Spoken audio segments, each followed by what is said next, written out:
Dorința.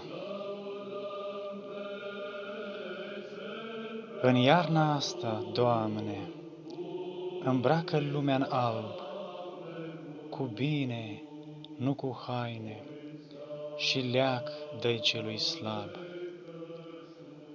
Întinde, Doamne, mâna, ia lumii din durere, căci s-a aprins lumina, doar ție-ți stă în putere.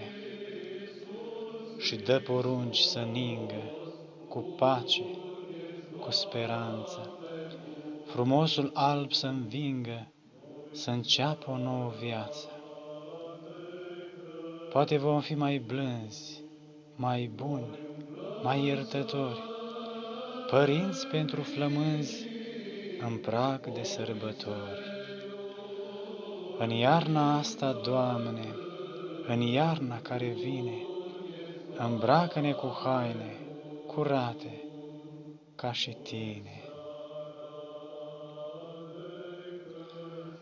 Nașterea lui Hristos să vă fie cu pace, bucurie și folos duhovnicesc.